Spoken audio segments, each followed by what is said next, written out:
Bonjour et bienvenue sur cette vidéo, ici David, j'espère que vous allez bien. Ça y est, vous y êtes enfin, vous avez été convoqué à un entretien d'embauche et vous vous trouvez dans le bureau du recruteur. Tout se passe bien et tout à coup, c'est le drame. Il vous sort une question déstabilisante à laquelle vous ne vous étiez pas préparé. Et tout à coup, c'est le bug, le trou noir. Vous devez savoir qu'il existe 3 styles de questions. Les questions simples comme « Pouvez-vous vous présenter ?», les questions pièges comme « Pensez-vous que certaines missions du poste ne sont pas attrayantes ?» et les questions difficiles qui demandent que la réponse soit préparée au préalable. Lors de l'entretien d'embauche, certaines questions posées reviennent régulièrement, quel que soit votre profil ou vos expériences professionnelles. Si elles peuvent paraître anodines, une bonne préparation reste obligatoire pour y répondre sans stress et surtout, ne pas commettre d'erreurs. La préparation de votre entretien d'embauche détermine en grande partie la réussite ou l'échec de votre recherche d'emploi. C'est pour cela que dans cette vidéo, vous allez découvrir 10 exemples de questions-réponses pour que vous puissiez vous en inspirer dès votre prochain entretien. Vous allez voir des réponses aux questions comme « Pourquoi avez-vous quitté votre dernier emploi ? Quelles sont vos qualités ? Quels sont vos défauts ? Pourquoi devrions-nous vous engager ? Comment expliquez-vous votre longue période sans emploi ? Et bien plus. Bonjour, je m'appelle David Fraisse, je suis conseiller en recrutement spécialisé dans les entretiens d'embauche. Depuis 2009, j'aide les candidats en recherche d'emploi à décrocher leur job idéal grâce à des techniques de vente. Dans ma carrière, j'ai réussi 103 recherches d'emploi et c'est la raison pour laquelle les personnes en recherche d'emploi viennent vers moi quand il s'agit de débloquer leur situation. D'ailleurs, si vous êtes convoqué prochainement à un entretien de recrutement, j'ai mis à votre disposition une formation offerte qui s'intitule « Comment répondre aux 10 questions pièges les plus fréquentes d'un entretien d'embauche ». Vous n'avez qu'à laisser simplement votre meilleure adresse mail pour recevoir votre bonus instantanément. Vous trouverez le lien dans la description de la vidéo. Première question-réponse. Parlez-moi de vous. Quel que soit le poste, le secteur d'activité ou la manière dont se déroule l'entretien, vous n'échapperez pas à cette question. C'est la question la plus fréquente. Pourquoi ?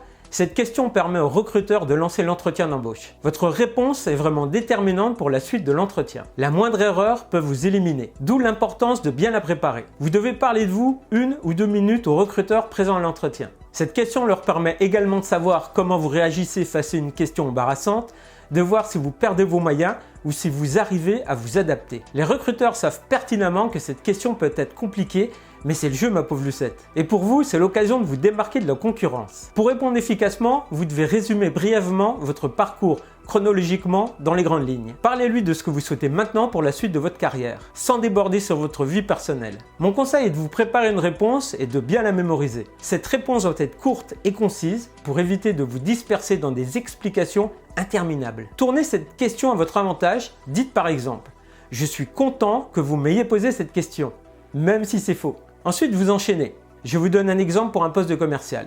Ce qui me caractérise, c'est ma force de persuasion. J'ai été commercial pendant 15 ans dans plusieurs sociétés. Mon investissement m'a par exemple permis d'avoir un impact important sur la progression de mon chiffre d'affaires. J'ai réussi à doubler mon chiffre chaque année. Ma force de persuasion et mon autonomie vont me permettre demain d'exceller au poste de commercial au sein de votre société. Deuxième question-réponse. Pourquoi avez-vous quitté votre dernier emploi ? Attention, question piège. L'objectif de recruteur est de déterminer si vous avez rencontré des difficultés qui pourraient se présenter de nouveau chez ce nouvel employeur. Alors nuancez vos réponses et restez positif. Quelle que soit la raison de votre départ, trouvez des éléments constructifs sur votre ancienne entreprise. Surtout, ne dénigrez pas votre ancien employeur. Cela traduirait un manque de professionnalisme et le recruteur pourrait estimer que vous ferez la même chose à son égard. Vous pouvez dire que malgré tout ce qu'a pu vous apporter votre ancien job, tant sur le plan professionnel qu'humain, vous voulez découvrir et saisir de nouvelles opportunités. Par contre, ne dites pas « je suis parti par dépit » ou « j'ai été licencié ». Même si c'est le cas, évitez de le dire, sauf si le recruteur vous le demande de manière directe. Préférez « les fonctions de ce poste ne faisaient pas suffisamment appel à mes compétences » ou « je voulais m'orienter vers un secteur plus proche de mes qualifications ou de mes goûts personnels ». Troisième question-réponse. Quelles sont vos qualités ? Quels sont vos défauts ? Ne jouez pas la carte de l'honnêteté et avouez tous vos défauts ou au contraire, vous vendre comme étant parfait. Essayez de trouver des défauts qui peuvent être tournés en qualité ou qui soient minimes. Je suis hyperactif, têtu, je parle beaucoup. Le recruteur attend ici que vous soyez honnête et que vous sachiez réfléchir sur vous-même. Le mieux, c'est d'essayer de rester naturel et de ne pas vendre une image qui n'est pas la vôtre. Pour autant, le naturel se prépare, car mieux vaut avoir les idées claires sur vos atouts et vos faiblesses pour tenir un discours cohérent. Ne dites jamais « je ne pense pas avoir de points faibles », surtout pas. Voilà qui vous ferait passer pour un prétentieux manquant de recul. Attention à ne pas citer de défauts contre-indiqués comme « je suis timide » passera mal pour un job en contact avec de la clientèle. Quatrième question-réponse. Où vous voyez-vous dans 5 ans? En posant cette question, l'employeur cherche aussi à savoir si vous envisagez de rester dans l'entreprise. Évitez les réponses catastrophiques comme « à votre place », quelque part au soleil ou au même poste dans une entreprise concurrente. Parlez plutôt de votre projet professionnel idéal, d'abord à court puis à moyen terme, sans paraître rongé par l'ambition ni désintéressé. Montrez que vous pouvez vous projeter dans l'avenir et que l'emploi pour lequel vous postulez est une étape logique. Les réponses à éviter.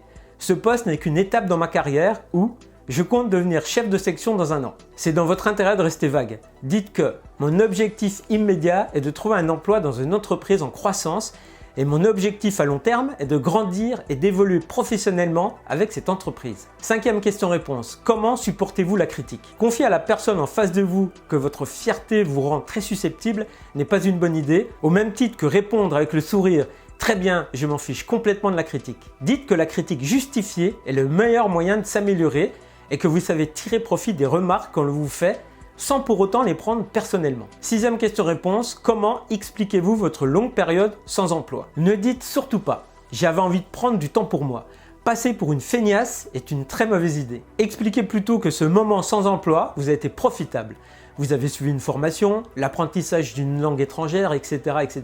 Vous pouvez éventuellement marquer des points en vous justifiant par une activité associative ou humanitaire. 7e question-réponse. Que pensez-vous de la dernière entreprise pour laquelle vous avez travaillé? Ne dites jamais du mal d'un employeur ancien ou actuel. Même si vous avez eu des problèmes légitimes avec un collègue, un supérieur ou une entreprise, ne lavez pas votre linge sale devant la personne qui vous reçoit.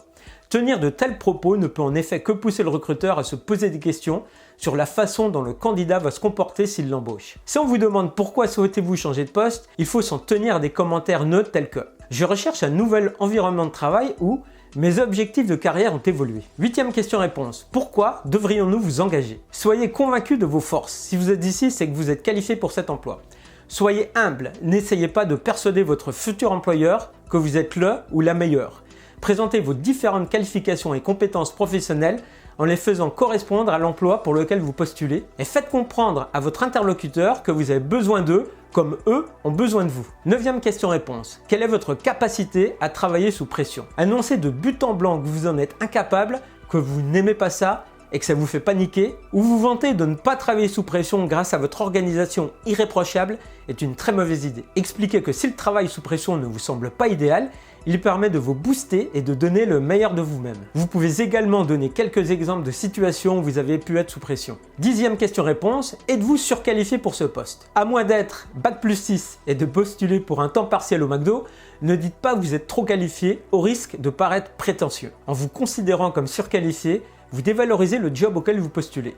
Essayez de convaincre votre recruteur de vos aptitudes en mettant en valeur votre expérience et vos qualités. Voilà, j'ai terminé pour cette vidéo. Si vous avez des questions, n'hésitez pas à me la poser dans les commentaires. Et si vous avez aimé, merci par avance de liker, commenter et partager, ça fait toujours plaisir. Pour terminer, je vous remercie d'avoir suivi cette vidéo en espérant que celle-ci ait répondu à vos attentes. N'oubliez pas de croire en vous, de ne rien lâcher et d'être professionnel. La persévérance et le travail finissent toujours par payer. Et pour finir, je vous souhaite une bonne continuation pour votre recherche d'emploi. Prenez soin de vous et à bientôt.